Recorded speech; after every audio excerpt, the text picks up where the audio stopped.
Salut! Récemment, j'ai visionné le film d'aventure de Disney Mulan, remake en vrai du classique d'animation de 1998 qui, à l'époque, avait été le premier DVD sorti par Disney. Cette fois-ci, c'est réalisé par Niki Caro, qui a entre autres réalisé The Zookeeper's Wife en 2017. Cette nouvelle version met en vedette, j'espère que je prononce bien, Yifei Liu, chanteuse et actrice choisie parmi 1000 candidates pour camper le rôle de Mulan.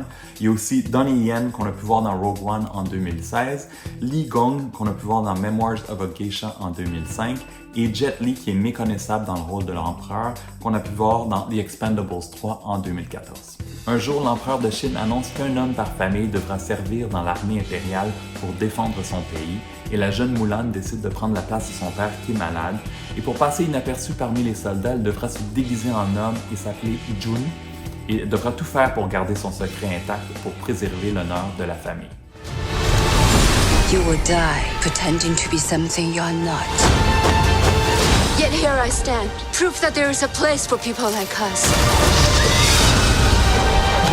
A girl threatens our plans. A warrior. Avant d'oublier, n'oublie pas de t'abonner à ma chaîne YouTube. Dans les prochains jours, je vais partager ma critique du film québécois La déesse des mouches à feu. Au départ, le film devait sortir en salle en mars dernier, a été reporté plusieurs fois dû à la COVID comme plein d'autres films. Il est présenté pour les membres de Disney+. Et ça, c'est au coût de 34,99$ en plus de l'abonnement, 34,99$ plus taxes, mais il sera présenté gratuitement à partir du mois de décembre pour tous ses abonnés. Le film a été tourné en Nouvelle-Zélande avec quelques scènes tournées en Chine et il y a aussi plusieurs différences avec la version originale. On a coupé le dragon Mushu qui amenait beaucoup d'humour. Cette fois-ci, il y a très peu d'humour et il a été remplacé par un phénix, un genre de cerf-volant. Et il y a aussi des numéros musicaux qui ont été enlevés de cette version. Le film est classé PG-13 aux États-Unis parce que c'est plutôt violent pour un film familial de Disney. Il y a des gens qui meurent, des gens transpercés, mais on ne voit pas de sang, donc ce n'est pas pour les tout petits. Il y a un petit côté Game of Thrones dans certaines scènes et les chorégraphies des combats sont excellentes et nous font penser à de grands films comme Crouching Tiger, Hidden Dragon. Mulan est vraiment un grand spectacle visuel, très dommage qu'il n'a pas été présenté sur grand écran. Les costumes, les décors sont vraiment sublimes, les scènes d'action sont spectaculaires, très bien réalisées, avec un mouvement de caméra très dynamique et très original dans certaines scènes. La distribution est solide, l'actrice principale est excellente, mais le concept est beaucoup plus facile à avaler en dessin animé qu'ici.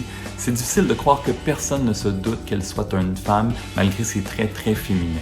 J'ai bien aimé l'ajout de la sorcière, elle a des très cool costumes, un maquillage très funky. Il y a pour moi, par contre, un côté très froid à ce film. Il y a peu d'émotions qui ont passé pour moi. Je ne me suis pas vraiment attaché au personnage. En 1998, la chanson Reflection, qui était la chanson thème du film, avait été chantée par Christina Aguilera, qui était peu connue à l'époque, ça avait propulsé sa carrière et cette fois-ci, on peut encore l'entendre dans le générique de fin avec une nouvelle version de la même chanson.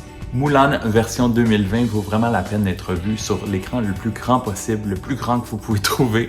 Je suis pas certain si ça vaut le 34,99$ plus taxes, mais il faut être plusieurs vraiment pour en profiter selon moi. La rumeur veut que le prochain film de Disney, un film d'animation qui s'appelle Soul, qui devait sortir en novembre, pourrait sortir exclusivement sur la plateforme Disney+ aussi. À suivre. Ce film, Mulan, dure 1h55 et je lui donne 3,5 étoiles sur 5. Si t'as aimé la vidéo, donne un thumbs up ou un like et dans les commentaires, dis-moi ce que t'as pensé du film Mulan, la version 2020 si tu l'as vu.